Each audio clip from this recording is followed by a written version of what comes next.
All right, let's talk about NIO. The EV company that's making some seriously bold moves right now. And what's interesting is they're doing it at a time when a lot of people thought they might actually be slowing down. And that quote really just sets the perfect tone, doesn't it? There's been this whole narrative floating around that maybe Neo's losing a bit of steam, but if you actually look at what they're doing on the ground, it seems like the exact opposite is happening. So, first up on the agenda is their massive new push into Hungary. And they are not tiptoeing in, they are moving at what you can only call lightning speed. What's so fascinating here is the strategy. This isn't just some soft launch. No, NIO is going all in. They've made their official market entry.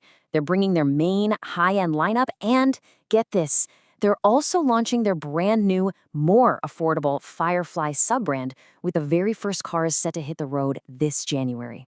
Now, if you follow the brand, you'll definitely recognize these names. These are their heavy hitters they're leading with.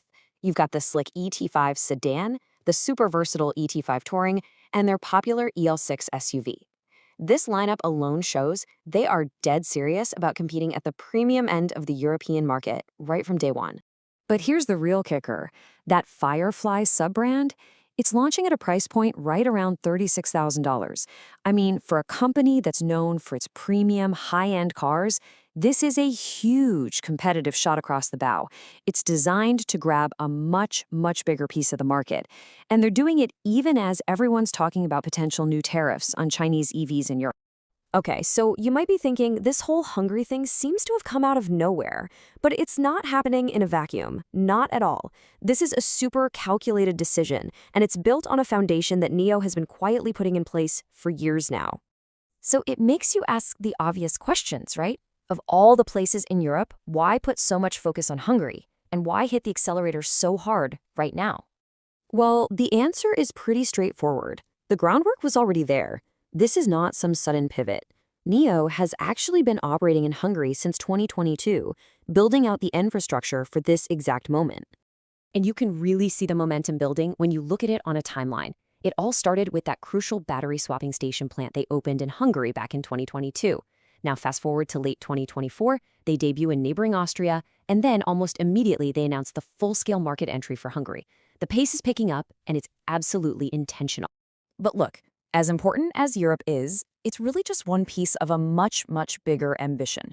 What we're actually watching is NIO trying to transform itself from a regional player into a true global force. To put it as simply as possible, the moves they're making in Hungary and Austria are not isolated events. They're key battles in a massive global war, a push designed to put the NIO brand on the map, literally everywhere. And this really puts the scale of what they're trying to do into perspective. On one hand, you've got the immediate focus, right? Which is strategically setting up that core network in Europe, all built around their unique tech. But the grand ambition, the long-term goal, it's to reach every single corner of the map. We're talking from Europe all the way to Latin America and everywhere in between. This all leads to this central question, doesn't it? What's the master plan that gives them the confidence to go after such an aggressive and, let's be honest, expensive global strategy? Well, the answer really boils down to their huge bet on technology. NIO is convinced that it has a fundamentally superior system, and they are banking their entire future on that belief.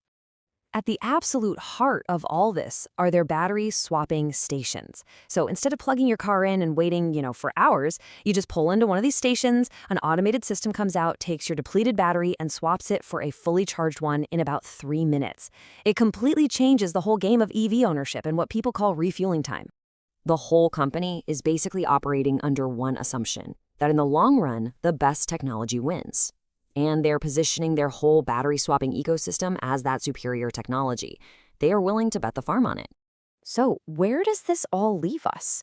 With all these different pieces moving, the fast expansion, the aggressive pricing, this massive technology bet, what does it all actually mean for the company's future on the world stage? Well, it feels like we're watching a genuine turning point. The next year or so is shaping up to be a truly pivotal moment where this high-stakes strategy will either start to pay off in a huge way or it'll face its toughest test yet. When you boil it all down, the plan is as simple as it is ambitious.